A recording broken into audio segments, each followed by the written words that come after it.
específica deste crime, que é o crime de estelionato. Artigo 171, é só ir até o dispositivo legal e encontrar no dispositivo legal a pena cominada em abstrato, a pena ali definida em abstrato. A pena do crime de estelionato é de 1 a 5 anos, ok? O que nós precisamos saber quando há a presença de duas circunstâncias desfavoráveis? Saber quanto vale uma das circunstâncias, joga ali na fórmula, uma circunstância igual pena máxima, 5 menos pena mínima, 1 divididos por 8. Né? Então, teríamos 4 anos, que é o espaço entre mínimo e máximo, divididos por 8. Cada circunstância desfavorável que eu vou somar ao mínimo vale meio ano, portanto, 6 meses. Como eu tenho duas circunstâncias, eu vou somar 1 ano, a pena base. Neste exemplo, estou passando rapidamente, que já vimos exaustivamente isso. A pena base, neste caso em específico, é de 1 ano, mais 1 ano igual a 2 anos. Na sequência, passamos ao cálculo da pena provisória, incidindo sobre a pena base. Então, chegamos a esta premissa estabelecida, a esta definição dada pela jurisprudência de que agravantes e atenuantes incidem sobre a pena base. Okay? Então, no cálculo da segunda fase, eu vou me aproveitar daquela pena base encontrada e sobre ela vou fazer incidir agravantes ou atenuantes de acordo com as regras estabelecidas nos artigos 61 até artigo 67 do Código Penal. Ok? Então, vamos fazer isso. Nós temos uma pena base que é de 2 anos. Tendo essa pena base de 2 anos, eu pedi que, neste caso específico, vocês fizessem incidir uma agravante, uma única agravante, que seria a agravante da reincidência. E vocês fizeram a inserção desta agravante na aula que passou, somando a pena base mais 1/6. O que foi necessário que vocês fizessem? Vocês precisaram calcular quanto seria 1/6 da pena base, ou seja, 1/6 de 2 anos. Transformaram em meses para ficar mais fácil e multiplicaram, vamos dizer, o número pela sua fração para encontrar quanto vale a fração. 24 meses vezes 1/6 é igual a 24 vezes 1, 24, divididos por 6, igual a 4 meses. 4 meses é 1/6 desta pena base em específico. A pena provisória seria, portanto, a pena base 2 anos, mais 1/6, que seria 4 meses, e, portanto, nós chegamos à definição de uma pena provisória de 2 anos e 4 meses. Ok? Esta era a nossa pena provisória. E, dentro de uma sugestão hipotética de exercício, eu falei para vocês, calculem uma pena definitiva, levando em consideração que este estelionato, em hipótese, não seria um estelionato consumado, e sim seria um estelionato na modalidade tentada. Eu não me lembro agora se foi isso que eu sugeri em aula ou se foi a questão do arrependimento posterior. Acho que até a sugestão teria sido do arrependimento posterior, mas fiz uma simulação de exercício aqui, levando em consideração a hipótese de estelionato na modalidade tentada, tá certo? Depois a gente pode repetir o exercício também e vou colocar no AVA na sequência, para que vocês desenvolvam, inclusive, outros exercícios, mas eu fiz uma simulação aqui com um cálculo levando em consideração um estelionato que não teria se consumado, um estelionato que teria ficado na modalidade tentada. Vamos pensar na seguinte hipótese: eu quero dar um golpe do bilhete em alguém, ok? Quero vender uma mega sena supostamente premiada. E aí eu procuro o Marcelo.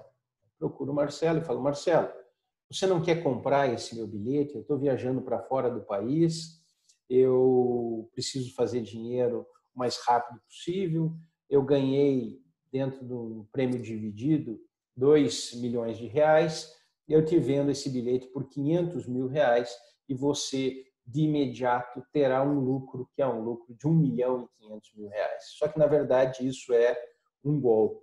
Eu me proponho a vender o bilhete premiado, nós fazemos algumas reuniões e no momento em que eu vou lá para fazer a venda e pegar o dinheiro contigo, algo acontece, né? Você é alertado por uma terceira pessoa e a venda, o golpe, portanto, acaba não se concretizando. Eu pratiquei um estelionato na modalidade tentada. Se eu pratiquei um estelionato na modalidade tentada, eu tenho que voltar àquela regra do artigo 14 do Código Penal, que vai dizer que o crime tentado ele terá a pena do crime consumado com uma redução de 1 a 2/3. Portanto, o cálculo da tentativa é o cálculo de aplicação de uma minorante. Já passamos por isso. Vamos supor que neste caso eu tenha me aproximado significativamente do resultado, tenha ficado próximo de conseguir concretizar aquele meu golpe, mas no final não concretizei. A minha redução não pode ser a maior redução possível, porque eu estive próximo do resultado. Portanto, vamos supor que neste caso específico, a minha redução seja uma redução de 1/3, ok? Então, o que vocês vão ter que fazer? Sobre a pena provisória, vocês vão ter que reduzir 1/3, tá bom? Então, esta é a problemática aqui exposta.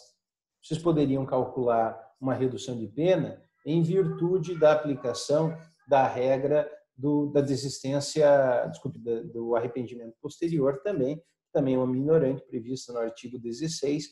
Outros elementos seriam considerados, mas valeria também como um exercício para a aplicação de uma minorante, tá? Vou então à fase seguinte, passamos pela pena base, onde valoramos as circunstâncias judiciais narradas no artigo 59. Passamos pela pena provisória, onde valoramos agravantes e atenuantes.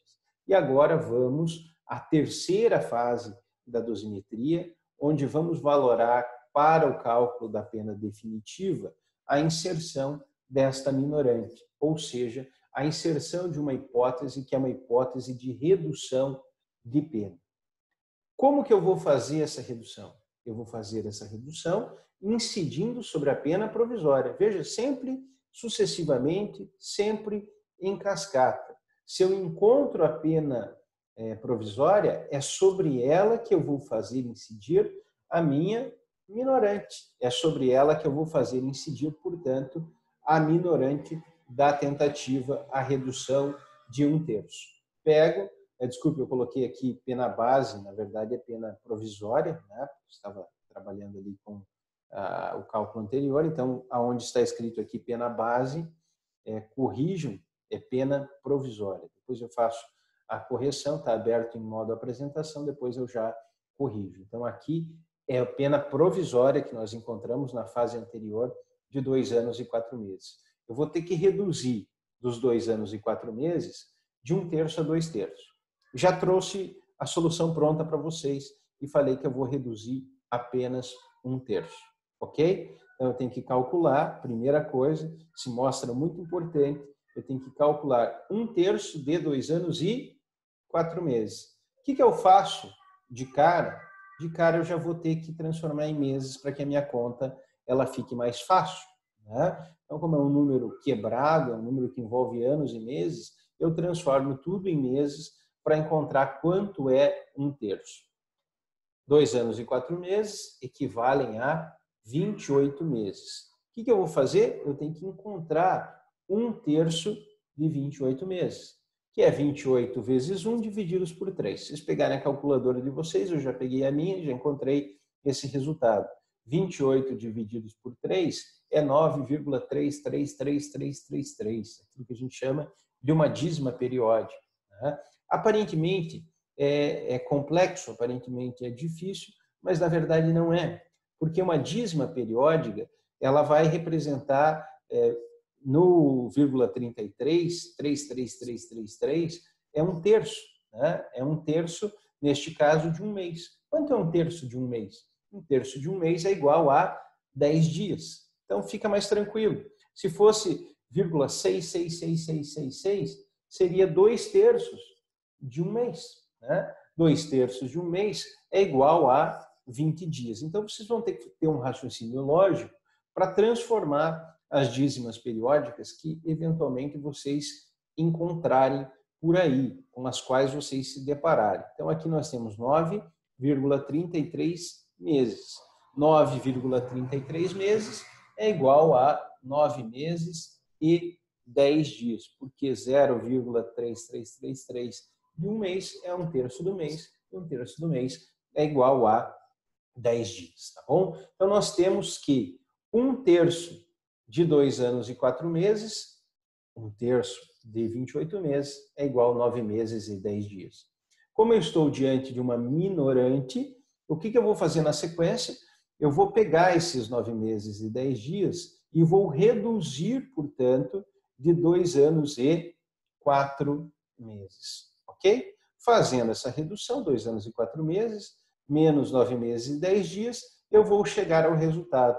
1 ano, 6 meses e 20 dias. Veja, nós fizemos o cálculo de toda a dosimetria da pena, né? Nós passamos por cada uma das etapas e agora calculamos a pena definitiva, chegando para esse crime de estelionato na modalidade tentada, com 2 circunstâncias judiciais desfavoráveis, com uma agravante da reincidência, nós vamos chegar à pena de 1 ano, 6 meses e 20 dias. Veja, aqui nós trabalhamos com um ponto específico de cálculo, tá, da pena definitiva. Vou até alterar aqui para não ficar equivocado. Então, aqui onde estava escrito pena base, na verdade é pena provisória. Tá certo? O que eu fiz é muito simples. Eu apliquei sobre a pena provisória o redutor de 1/3. Ah, professor, e se fosse o arrependimento posterior em que eu aplicasse uma redução da metade? Mesma coisa. Você pegaria ali os 2 anos e 4 meses e reduziria a metade. A metade é até mais fácil, né? Metade de 2 anos e 4 meses é 1 ano e 2 meses. E aí eu já ficaria exatamente com a metade da pena, 1 ano e 2 meses. Então eu vou pegar aquela minorante e vou reduzir da pena provisória que eu encontrei. A mesma coisa se eu estivesse diante de uma majorante. Se eu estivesse diante, por exemplo, de uma continuidade delitiva, ao invés de reduzir, eu somaria a fração com a qual eu estaria trabalhando. Então, é simples, não tem muito segredo. Agora, algumas peculiaridades, elas sempre estão presentes e sobre essas peculiaridades nós temos que falar também. Tá? Veja só, neste caso específico, deixa eu encerrar o compartilhamento aqui. Neste caso específico, pessoal, eu dei para vocês como exemplo uma hipótese, um exercício em que nós tínhamos apenas uma minorante. A pergunta que fica é: e se eu tivesse mais de uma majorante? E se eu tivesse uma majorante e uma minorante? Se eu tivesse, como nós vimos nas aulas anteriores, incidências múltiplas, como no caso de agravantes e atenuantes, mas agora múltiplas incidências de majorantes e minorantes. Veja só, por que isso é importante? Porque passa a haver uma dúvida que não está resolvida pelo legislador. Qual é a dúvida que não está resolvida pelo legislador? É como eu faço esse cálculo, primeiro, de múltiplas majorantes. Eu faço uma incidência que seja uma incidência em cascata e primeiro, portanto, faço incidir uma e depois sobre esta uma, né, vamos dizer, sobre o resultado da incidência desta uma, eu vou fazer incidir a outra. Ou eu faço incidir uma sobre a pena provisória, a outra sobre a pena provisória e depois eu realizo tão somente uma somatória daquelas incidências isoladas. O que eu estou perguntando para vocês? Eu faço com que elas incidam isoladamente, 2 majorantes, por exemplo, e depois eu somo essas incidências isoladas, ou eu faço incidir uma, ok? Encontro o resultado e depois, cumulativamente, sucessivamente, em cascata, eu faço incidir a outra. O que vocês me dizem? Veja, se vocês precisassem, vocês, resolver do nada isso, né? Se não existisse uma regra definida na jurisprudência, vocês fariam a incidência isolada de uma depois da outra e realizariam um somatório, ou vocês fariam uma incidência, seria uma incidência cumulativa em cascata? Aplicariam uma, encontrariam o resultado da incidência e depois fariam incidir uma segunda no momento seguinte e, portanto, fariam uma operação cumulativa. Me ajudem aí. Quero saber de vocês como que, eventualmente, vocês realizariam esse cálculo. É uma questão tanto quanto complexa, né? E aí? Quem tiver com vergonha, eventualmente, de falar, só joga no chat ali, não tem problema nenhum, né? A amizade continua a mesma. Não, fiquem bem tranquilos. Mas quem, eventualmente, quiser se manifestar, né, coloque a opinião aqui para que a gente possa ter uma interação, um raciocínio a respeito desse aspecto específico. O que vocês me falam? Pode repetir a pergunta, professor, por favor? E aí? Quem arrisca? Daniel, Marcelo? Eu creio, professor, que seja feita de forma cumulativa. Adriano? Eu acredito que seja feita de forma cumulativa. Marcelo, não estou te ouvindo. Não está? Então eu vou digitar aqui. Eu acredito que seja Marcelo feita de forma falando, cumulativa. eu não estou ouvindo, deixa eu colocar.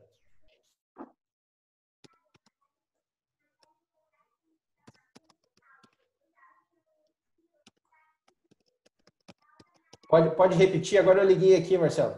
Ligou? Pode falar. Eu acredito, professor, que seja feita de forma cumulativa.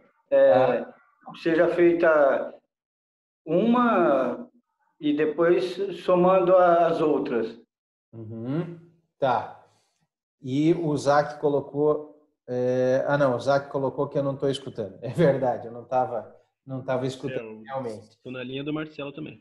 Não, tranquilo, na mesma linha do Marcelo. É exatamente, veja, a resposta que vocês deram é a resposta que a jurisprudência considera, é a resposta que a jurisprudência leva em consideração. O cálculo para a jurisprudência, seja para minorantes em cumulação, seja para majorantes, ele deve se dar cumulativamente, ele deve se dar sucessivamente, portanto. Então, vocês estão certos. Por que se cogita essa lógica no sentido de que poderia se realizar o cálculo de forma isolada e depois realizar uma somatória?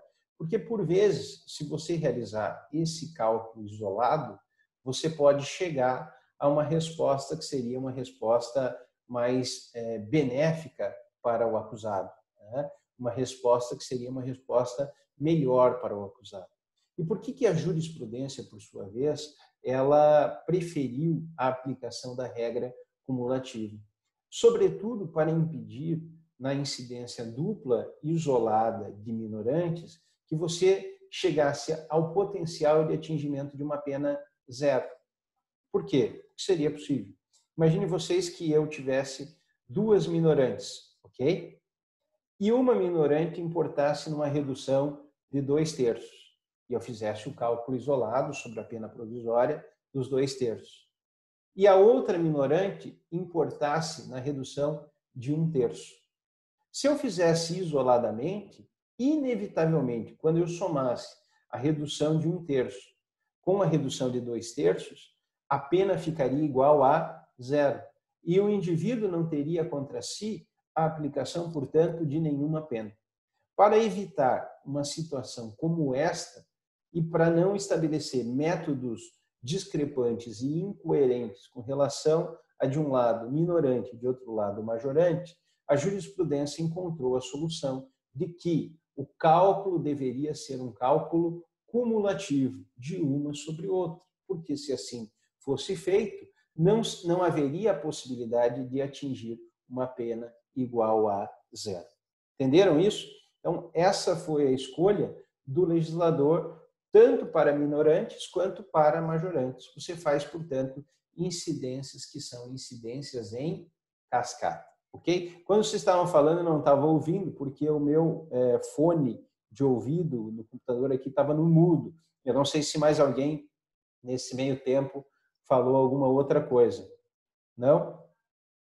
Então tá. Se tiverem alguma consideração. Foi respondido já, professor. Obrigado. Tranquilo, tranquilo. Maravilha, Zé. Vamos lá, então. E agora, se eu tivesse, vamos colocar assim, a incidência de uma minorante e de uma majorante, ok? Já disse para vocês que com relação a duas majorantes, a incidência é cumulativa. Com duas minorantes, a incidência é cumulativa. E se eu tiver de um lado uma majorante e uma minorante, eu o faço também cumulativamente ou isoladamente?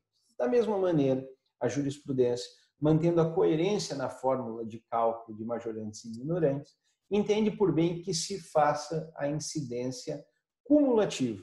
E, mais uma vez, a incidência em cascata e não de forma isolada. Ainda que a incidência de forma isolada possa, a depender do caso concreto, ser mais benéfica, a jurisprudência não considera, não acata esta possibilidade, não aplica esta regra em específico. Veja só, eu sou advogado de defesa, então evidentemente que eu gostaria que fosse aplicada sempre aquela regra mais benéfica, ou seja, de realização de duplo cálculo, o cálculo cumulativo e o cálculo isolado, e aquele que eventualmente resultasse numa menor pena, já que o benefício sempre deve reverter em prol do acusado, aplicaria a regra que fosse a regra mais benéfica. Essa é uma percepção pessoal minha, ok? Faz os dois cálculos e vê aquele que é o mais benéfico. Só que essa não é a posição da jurisprudência. Esse não é o entendimento jurisprudencial e nós temos que conhecer, portanto, aquele entendimento que é o entendimento jurisprudencial, ok? Vamos lá. E com relação a uma minorante e uma majorante, também deve ser levado em consideração a incidência cumulativa. E aí eu faço uma outra pergunta para vocês. Se eu vou fazer uma incidência cumulativa, eu vou levar em consideração primeiro a majorante e depois a minorante, ou primeiro a minorante e depois a majorante? E se vocês quiserem me responder essa, me digam também por quê, né? Por que vocês acham que será uma ou outra? E aí? Referente à pena base, eu acredito que primeiro é minorante, aí depois a... Agora, na terceira fase, né? Então, sobre a pena provisória, vamos colocar assim. Você diz que primeiro a minorante e depois a majorante, é isso? Acredito que sim. Desculpa cortar o colega ali a responder. Imagina. Não. Pode falar, Marcelo. Eu acredito que seja diferente, que seja primeiro a majorante e depois a minorante. E por qual razão? Para que possa depois diminuir a pena definitiva. Tá. E o ZAC, qual que é a fundamentação do entendimento diverso? Ou é só uma especulação? Nenhum, é achismo mesmo. É uma especulação, tá. Veja só. O Marcelo deu uma explicação, mas se você perceber, há que se perceber o seguinte, né? Que a ordem não vai afetar nada. Poderia afetar se fossem incidências isoladas, mas como se descarta a incidência isolada e faz-se a incidência cumulativa, a ordem dos fatores não alterará o produto, né? Por quê? Porque eu estou fazendo alterações fracionadas. Se eu aplicar tanto uma quanto outra nessa ordem, que é uma ordem cumulativa, não vai alterar o resultado final. Então, se fosse pela questão matemática em si, não teria problema nenhum em eu aplicar primeiro a majorante, depois a minorante, ou primeiro a minorante, depois a majorante, justamente porque o meu cálculo ele está levando em consideração a incidência em cascata. Tá? Então, quanto a isso, não há problema, porque a regra da jurisprudência é a regra cumulativa. Se fosse a regra isolada, ok? Primeiro eu realizaria a diminuição, ok? E depois eu realizaria o aumento, porque daí, neste caso, haveria uma alteração. Mas, já que a regra é cumulativa, não há problema. Os juízes, eles precisam de uma definição estética para a sentença. Ou seja, precisa de uma regra, não que alterará o produto final, mas eles precisam de uma regra. E essa regra é a ordem de narrativa do artigo 68. Então, já que no artigo 68 fala primeiro em atenuantes e depois em majorantes, por uma questão meramente estética, nas sentenças, os juízes aplicam primeiro o cômputo, o cálculo da minorante e depois da majorante. Então, primeiro minorante e depois majorante, simplesmente para se seguir aquilo que está proposto no artigo 68 do Código Penal. Ok? Diga, Zaki. Existe a possibilidade do número de atenuantes fazer com que a pena base, com que a pena definitiva fique menor do que a pena base? É possível, sim. Tá? Então, veja só. Nas duas fases anteriores, eu disse para vocês que isso não pode acontecer porque o legislador vedou essa possibilidade. Tá? Então, a pena base nunca pode ficar abaixo do mínimo e nunca acima do máximo. Na segunda fase, a pena provisória nunca pode ficar abaixo do mínimo e nunca acima do máximo. Já na terceira fase, como são causas especiais de aumento e de diminuição, há a possibilidade de que a pena mínima fique abaixo do mínimo legal previsto na norma e também que fique acima do máximo. Né? Pense comigo numa redução de pena que é uma redução de 2/3. Via de regra, essa redução, que é uma redução de 2/3, ela é significativa. E pode ser que, a depender da minha pena provisória, eu fique abaixo do mínimo. Ou pode ser que, pense comigo, Zé, eu não tenha nenhuma circunstância desfavorável, ok? Eu não tenha nenhuma agravante. A minha pena provisória já estará no mínimo legal quando eu chegar na terceira fase da dosimetria. E aí, se eu importar numa redução da metade, na redução de 1/6, na redução de 2/3, eu necessariamente vou ficar abaixo do mínimo legal. Aí você poderia questionar, mas isso pode ser irrazoável, porque como é que eu vou passar do máximo? Veja, existem majorantes que são majorantes de aumento da pena até o triplo. Né? Naquele estudo que nós fizemos sobre a pandemia na aula passada, vocês viram um dos casos em que havia incidência de uma majorante, que era majorante do dobro da pena. Às vezes, quando eu vou dobrar a pena, quando eu vou triplicar, pode ser que a pena fique acima do máximo, e se eu tiver uma redução significativa, pode ser que ela fique abaixo do mínimo. Então, sim, a resposta para esse teu questionamento é positiva. Na terceira fase da dosimetria, eu posso ficar abaixo do mínimo e posso ultrapassar também o máximo. Respondi? Respondeu, mas, por exemplo, assim, para complementar, para que fique bem claro, claro. Né? A pena mínima é 1 ano, a máxima é 5. A pena base foi definida em 2 anos. Eu tenho como ter a pena definitiva entre 1, que é o mínimo, e 2 anos, que é a pena base. Você e também acima, abaixo do mínimo. Você pode ficar abaixo do mínimo também, entendeu? Então, você pode ficar abaixo da pena base, você pode ficar abaixo do mínimo. Não existe nenhum limite para o cálculo da terceira fase. O único limite é que eu não fico com a pena igual a 0. Né?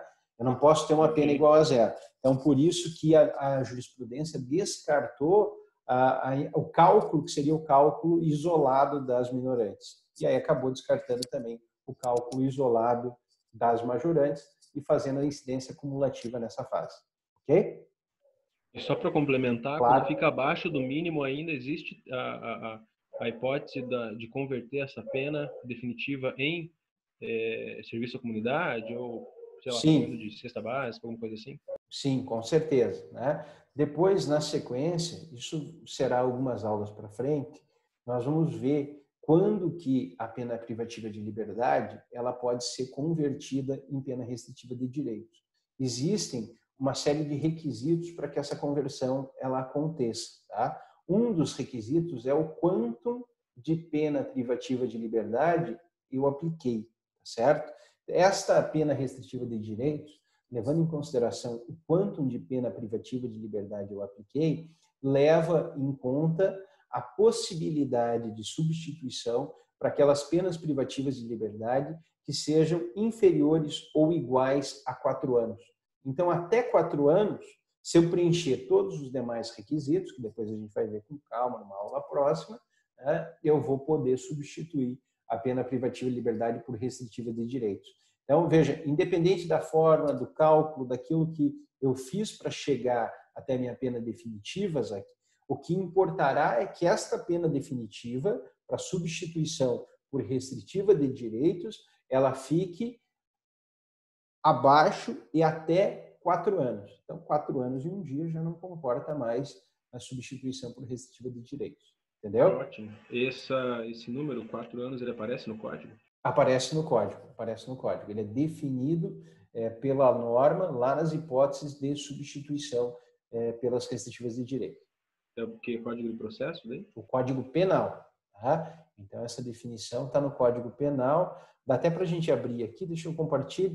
A gente abre o código e já respondo isso já para você. Se também não for aqui, muito objeto, eu acho que batido, né? Não, mas é importante, né? Porque aí já vão se familiarizando com essa hipótese, que é a hipótese de substituição. Tá? Aqui, ó, o artigo 45, ele começa, estão vendo ali? Começa a falar da conversão das penas restritivas de direitos. Tá? Nós temos aqui, só um minutinho, a regra no 43, prestação, 44, só um minutinho. Aqui, ó. Então, a definição está aqui, Isaac. Essa previsão normativa expressa, ela está no inciso 1 do artigo 44. As penas restritivas de direitos são autônomas e substituem as privativas de liberdade quando, inciso 1, então, acompanhe aqui, aplicada, veja lá, aplicada pena privativa de liberdade não superior a 4 anos e o crime não for cometido com violência ou grave ameaça à pessoa ou qualquer que seja a pena aplicada se o crime for culposo.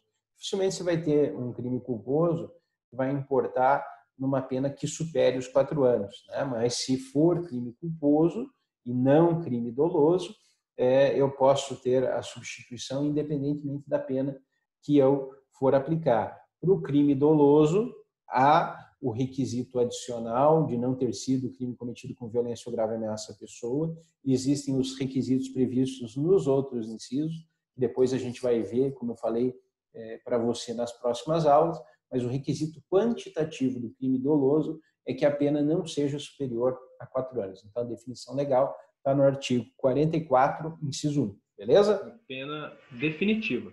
A pena definitiva. Ok, né? A pena, tá bom. Então, quando ele fala ali a pena aplicada, ele já está falando da pena definitiva. Foi aquela pena privativa que o juiz aplicou. Em algumas aulas seguintes, até para a gente entender um pouco da logística do processo, eu vou pegar uma sentença com vocês, a gente vai olhar para essa sentença e vai ver quais são os elementos contidos nessa sentença.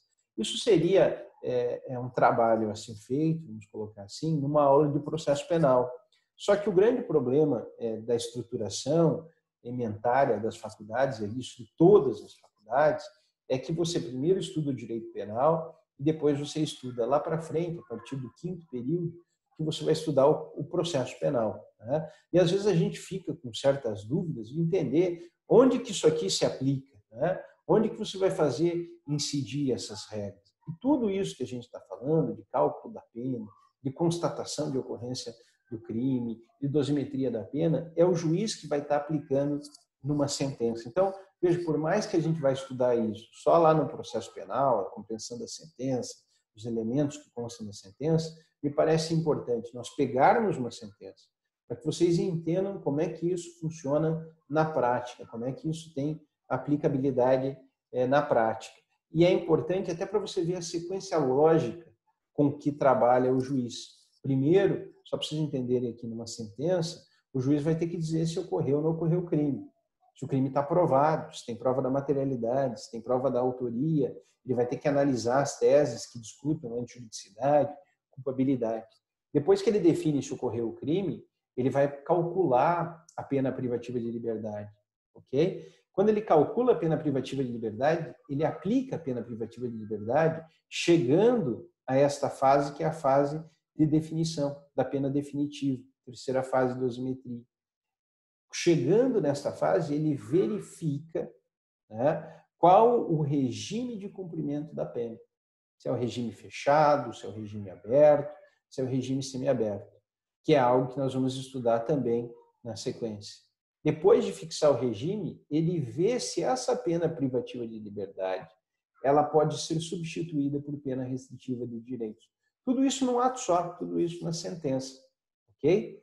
Depois que ele verifica a substitutividade por pena restritiva de direitos, eventualmente ainda vai ter que calcular a multa, a pena de multa. Também nós vamos ver numa aula que é uma aula seguinte, ok? Então veja quanta coisa estará contida na sentença. Então, todo esse raciocínio aqui é um raciocínio que todo juiz vai ter que fazer na sua sentença. Não tem sentença criminal condenatória em que o juiz passa batido pela dosimetria da pena. Não. Todo esse cálculo, toda essa análise, fase a fase, o juiz vai colocar na sua sentença penal condenatória. Se for absolutório, ele não tem que fazer dosimetria da pena, evidentemente que não, né? Mas se for condenatório, ele faz a dosimetria, analisa a substitutividade, analisa os regimes de cumprimento da pena, tem todo esse aparato que ele tem que desenvolver, esse raciocínio que ele tem que desenvolver para fazer constar da sentença. Beleza? Dúvidas até aqui, pessoal? Vamos lá. Tá? Pessoal, na sequência, o que nós temos que saber além daquilo que foi passado para vocês até aqui? Veja só. Nós temos, como eu disse para vocês, majorantes e minorantes previstas na parte geral. Passamos por algumas delas na aula anterior, né? Falamos da tentativa, falamos do crime continuado, falamos do arrependimento posterior, ok? E também comentei com vocês que existem majorantes e minorantes que estão espalhadas na parte especial do código, ok? Na parte especial. Então, falamos, por exemplo, de uma minorante que é a minorante do homicídio privilegiado, parágrafo 1º do artigo 121. E falamos que quando há uma multiplicidade de majorantes e minorantes, quando há um concurso de majorantes e minorantes, a incidência ela deve ser calculada em cascata.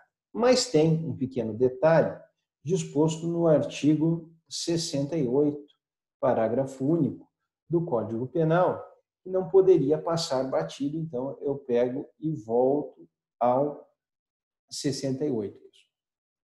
Vamos lá.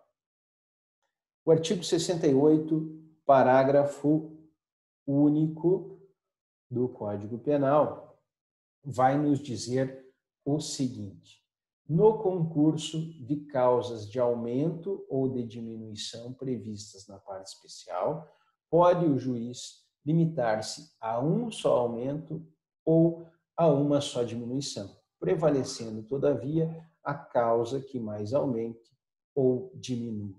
Okay? O que o legislador fez aqui? Na possibilidade de se reduzir em demasia a pena, de se ampliar em demasia a pena, em virtude do concurso de causas na parte especial, ele possibilitou ao magistrado, na valoração do caso concreto, que realizasse um só aumento ou uma só diminuição. Então, aqui estamos falando daquelas circunstâncias previstas na parte especial, dentro dos tipos penais, nunca daquelas previstas na parte geral. Aquelas que estão previstas na parte geral, obrigatoriamente terão que incidir, ainda que essa incidência seja múltipla cumulativa. Agora, se eu tenho múltiplas incidências na parte especial, o juiz pode escolher um só aumento ou uma só diminuição, desde que escolha o maior, desde que escolha aquele que é em maior fração. Querem ver um exemplo disso, só para que vocês entendam? Eu vou me valer do artigo 157 do Código Penal. O artigo 157 do Código Penal é o famigerado roubo, ok? E o roubo tem uma série de figuras que são figuras majoradas, né? De hipóteses de roubo, que são roubos majorados, tá? Então vamos ver quais são essas hipóteses. Eu puxo aqui e vamos, portanto, até o artigo 157 do Código Penal. Sempre Código Penal, tá bom, pessoal? Artigo 157 está aqui. Roubo, subtrair coisa móvel alheia para si ou para outrem, mediante grave ameaça ou violência à pessoa, ou depois de havê-la por qualquer meio reduzido à impossibilidade de resistência, a uma pena de reclusão de 4 a 10 anos e multa. Tá? Então, estou falando aqui para vocês, só para vocês irem se situando de acordo com aquilo que é o roubo. Ok? O roubo é diferente do furto, já guardem bem essa informação, que essa é uma informação significativa. Né? Qual que é a diferença do roubo para o furto? No furto, não há violência e não há grave ameaça. Então, este é o elemento distintivo. No roubo, há a subtração da coisa, e a subtração da coisa ela é realizada mediante o emprego de uma violência ou de uma grave ameaça. O furto está disposto, está tipificado no artigo 155 do Código Penal e o roubo está tipificado no artigo 157 do Código Penal. Mas o que interessa aqui são as figuras majoradas, né? São as majorentes. Nós vamos encontrar uma majorante disposta no parágrafo 2º, várias, na verdade, né? Porque são algumas majorantes elencadas dentro de um mesmo dispositivo legal. Diz o parágrafo 2º, a pena aumenta-se de 1/3 até a metade, se há o concurso de 2 ou mais pessoas, se a vítima está em serviço de transporte de valores e o agente conhece tal circunstância, se a subtração for de veículo automotor que venha a ser transportado para outro estado ou para o exterior, se o agente mantém a vítima em seu poder, restringindo a sua liberdade, se a subtração for de substâncias explosivas ou de acessórios que, conjunto e isoladamente, possibilitem sua fabricação, montagem ou emprego. Inciso 7, se a violência ou grave ameaça é exercida com o emprego de arma branca. São várias majorantes estabelecidas dentro do parágrafo 2º, ok? E existe, por inserção de uma lei, que é uma lei de 2018, portanto, uma lei recente, o parágrafo 2º-A, que é uma segunda hipótese de majoração relacionada ao roubo. Parágrafo 2º-A diz o seguinte, pessoal: a pena aumenta-se de 2/3, inciso 1, se a violência ou ameaça é exercida com emprego de arma de fogo. 2, se há destruição ou rompimento de obstáculo mediante o emprego de explosivo ou de artefato análogo que cause perigo comum. Vocês já podem ter percebido aqui onde eu quero chegar. Eu quero chegar em um caso concreto, no qual, eventualmente, esteja presente uma circunstância majorante, para a gente diferenciar bem, prevista no parágrafo 2º-B, o sujeito empregou uma arma de fogo e realizou o crime mediante o concurso de 2 ou mais pessoas, inciso 2 do parágrafo 2º. Por que eu quero chegar a esse exemplo concreto?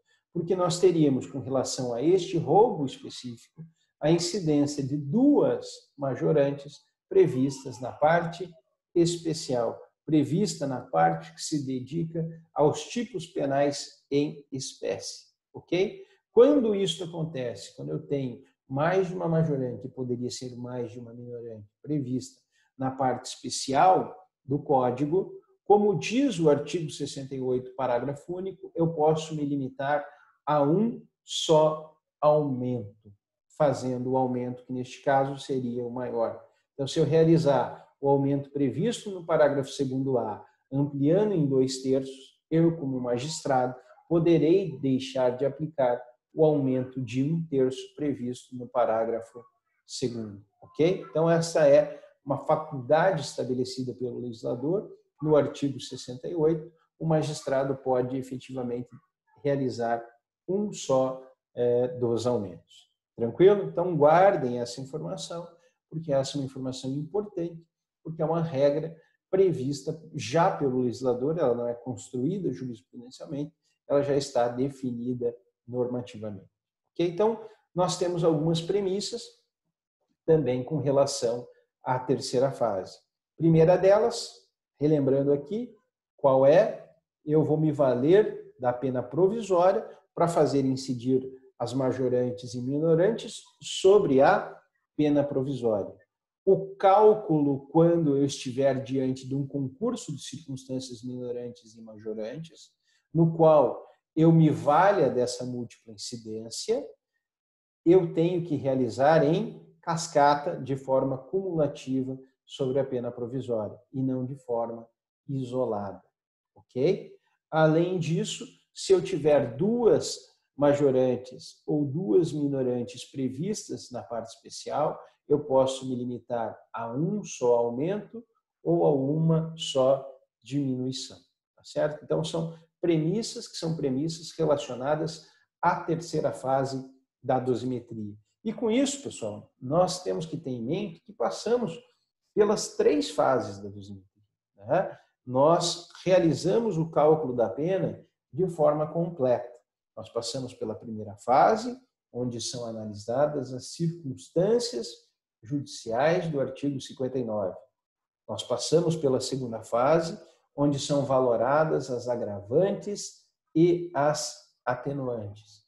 E nós passamos pela terceira fase, onde são valoradas as majorantes e as minorantes. Certo? Agora, nós temos condição de reunir todo o nosso conhecimento e, a partir de todo o conhecimento que foi desenvolvido ao longo dessas últimas aulas, fazer o cálculo completo da pena? Com certeza, sim. Né? Com certeza, nós conseguimos fazer. E principalmente pelo aspecto que é o aspecto matemático. Né? O aspecto matemático ele é muito simples, ele não é de todo complexo. Só que eu dei uma série de dicas para vocês, eu facilitei um pouco a resolução dos exercícios. Porque quando você vai calcular essa pena, você não tem a informação, faça o cálculo levando em consideração 3 circunstâncias desfavoráveis, né? Como nós fizemos aqui a título de exercício.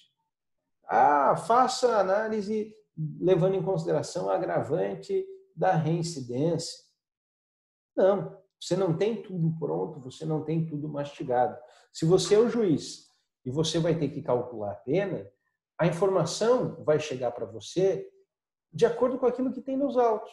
Você vai ter que pegar o processo todo e, pegando o processo todo, fazendo a análise do processo todo, no que falou a testemunha X, no que falou a testemunha Y, no que disse o acusado durante o seu interrogatório, o que constam dos documentos de identificação, né? O que consta do boletim de ocorrência, do inquérito policial. Você vai ter que pegar todas essas informações e encontrar aqueles elementos que são os elementos relevantes para que você faça o teu cálculo da pena.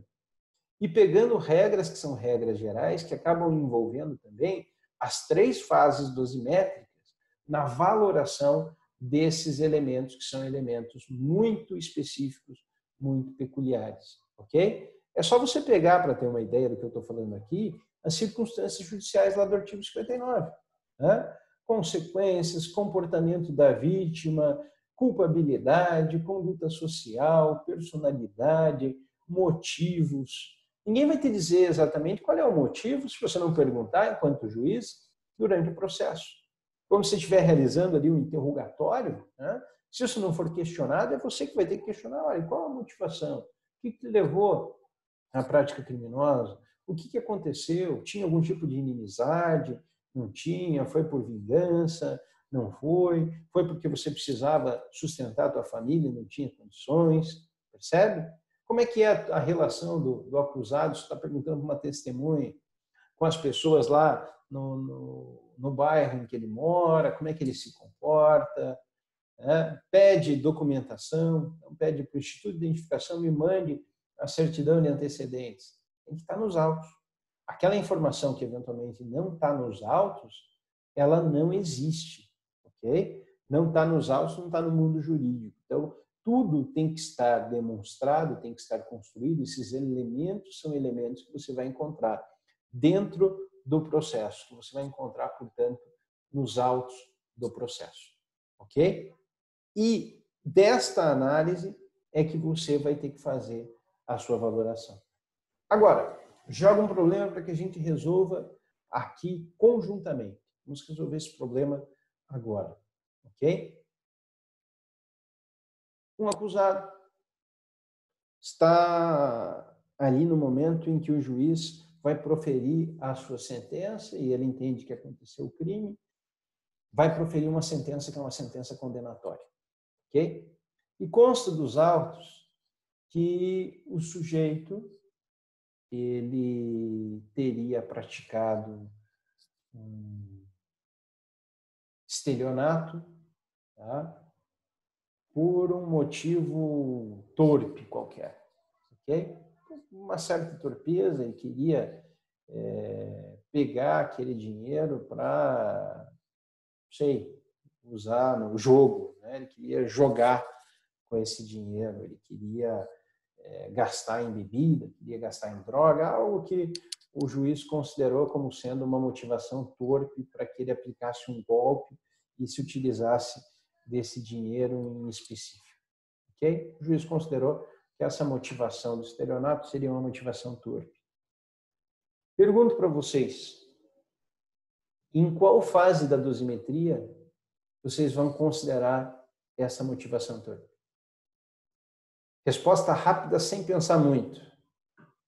Primeira fase. Primeira fase, quem dá mais? Primeira fase. Primeira fase. Quem discorda? Daniel só está quieto lá, só olhando, Adriano só quieto. Fala alguma coisa aí, Daniel. O Zac veio se meter, vai ter que falar agora, né? Ele não está mais aqui. Não está mais, tá certo. E aí, Daniel? Acho que é a segunda, professor. Segunda? Segunda fase. Tá. Marcelo e Ria, por que seria a primeira fase na percepção de vocês? Pelo que a gente já estudou nas aulas, seria a fase em que ele faz a avaliação das circunstâncias, não é? E eu acredito que seja... Tá anotado. Ria, a mesma coisa? Alguma complementação? Daniel, por que segunda fase? Achismo. Achismo, boa. Essa... eu vou acusar. É porque tinha que discordar, né? Precisava de alguém que estabelecesse o ponto de discordância. Veja só. Igual, né, tio? Claro. Brincando, mas... Antes de responder para vocês, tá? Eu vou fazer uma segunda pergunta, e daí eu já respondo as duas conjuntamente. Agora pensa na outra hipótese. A outra hipótese é um sujeito que praticou um homicídio, tá? E ele praticou esse homicídio não por uma motivação torpe, ele pratica esse homicídio por um relevante valor moral. Alguém tinha feito mal para a sua família, para os seus familiares, para os seus filhos, ok?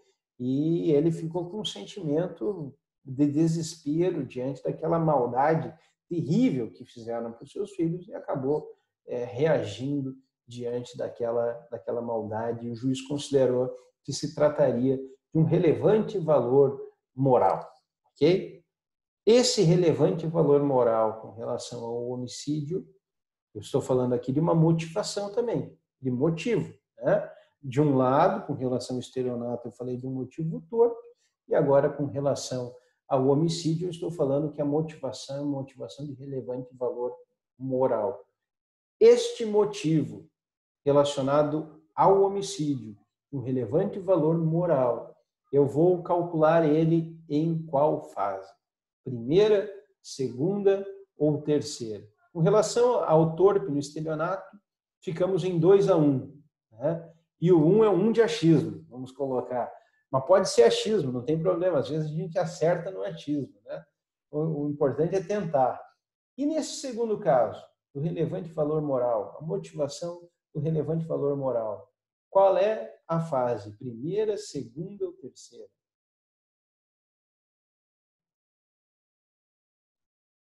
Pode ser achismo, hein? Aproveite. E aí? Segunda fase. Segunda fase. Quem dá mais? Eu sigo a mesma linha de raciocínio e acredito que seja na segunda. Na segunda. Ian. Segunda. Daniel, tem que achar alguma coisa agora. Sandra, segunda também. Bom, pessoal, olha só. Zac foi o primeiro a falar. Por que segunda? É uma minorante, né? Atenuante, né?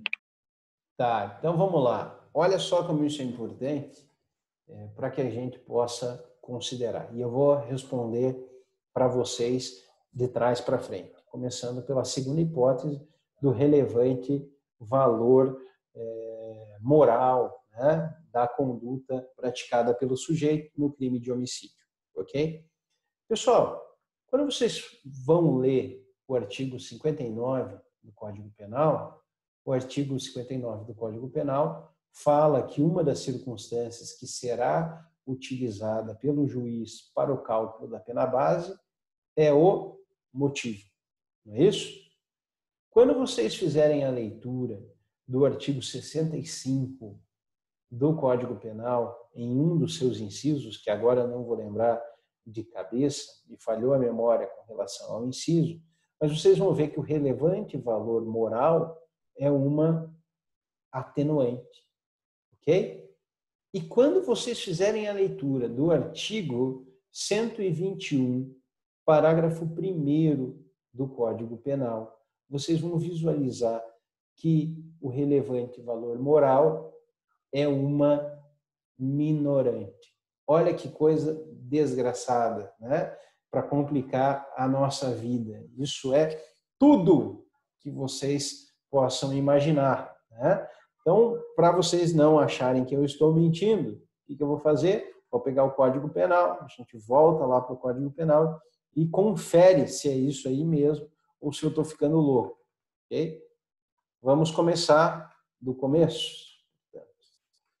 Artigo 59. O juiz, atentando à culpabilidade, antecedentes, conduta social, personalidade do agente, motivos, circunstâncias e consequências do crime, bem como o comportamento da vítima, estabelecerá, conforme seja necessário o suficiente para a reprovação e prevenção do crime, as penas aplicáveis entre as combinadas. Então, uma das circunstâncias judiciais são os motivos. Está aqui. Artigo 65. São circunstâncias que sempre atenuam a pena. Aqui, ó, inciso 3º. Então, eu estou apontando aqui como se vocês estivessem vendo, né? Deixa eu só marcar. Circunstâncias que sempre atenuam a pena. Inciso 3º. Ter o agente cometido, a linha A, cometido o crime por motivo de relevante valor social ou moral. Portanto, este motivo, além de ser uma circunstância judicial que tem o seu valor, é também uma atenuante, ok? Agora eu vou lá para o artigo 121, parte especial, estamos falando do homicídio, né? Artigo 121, matar alguém, pena, reclusão de 6 a 20 anos. Parágrafo 1º. Se o agente comete o crime impelido por motivo de relevante valor social ou moral, ou sob domínio de violenta emoção, logo em seguida, em justa provocação da vítima, o juiz pode reduzir a pena de 1/6 a 1/3. Olha a fração aqui, uma fração de redução de 1/6 a 1/3. Eu estou diante de uma minorante. E aí complicou mesmo, né? Eu não estava ficando louco, tá nessas 3 partes do código. O relevante valor moral é uma circunstância significativa, é uma atenuante e é uma minorante. A vida complicou, porque eu não vou poder aplicar mais de uma vez. Lembram-se? Eu não posso ter dupla incidência, nem para mais e nem para menos, para que as coisas sejam coerentes. Então, como eu não posso ter bis in idem, dupla incidência negativa, né? É mais ou menos isso, eu não posso ter dupla incidência negativa, eu vou ter que aplicar em uma única fase. A lógica poderia nos levar a pensar o seguinte: se eu tenho 3 fases, se eu já aplicar na primeira, já está resolvido na primeira, né? Mas a lógica não pode ser matemática sequencial neste caso. Eu vou ter que considerar esta circunstância específica no momento que é o momento de maior especialidade conforme escolha feita pelo legislador. Existe uma hierarquia entre as circunstâncias. Guardem bem isso. Qual é a hierarquia? As circunstâncias da terceira fase, elas são especiais, como o nome já diz, são causas especiais de aumento ou diminuição, ok? Então, elas se sobrepõem àquelas da segunda fase. Majorantes e minorantes têm uma hierarquia superior quando consideradas em comparação com atenuantes e agravantes, ok? E estas, por sua vez, por serem descritas especificamente, elas se sobrepõem àquelas circunstâncias judiciais que são gerais, que são meros enunciados, que são as postas no artigo 59, percebe? Então, há uma hierarquia de especialidade. Majorantes e minorantes se sobrepõem a agravantes e atenuantes, que se sobrepõem às circunstâncias judiciais previstas no artigo 59. Ora, se há uma hierarquia, aquilo que pode incidir nas 3 hipóteses ou em 2 delas devem respeitar esta hierarquia. E eu vou ter que reservar, portanto, esta circunstância dotada de especialidade para usar na fase que é mais relevante. Portanto, esta do privilégio, como é minorante, eu vou considerar apenas na terceira fase. Eu já conheço ela de início, ok? Mas é como eu falei para vocês, é como fazer um bolo. Eu tenho os ingredientes, mas eu vou ter que usar esse ingrediente em algum dos momentos específicos, dentro de uma sequência, para que a coisa funcione, né? Eu não sei fazer bolo, mas esse negócio da pena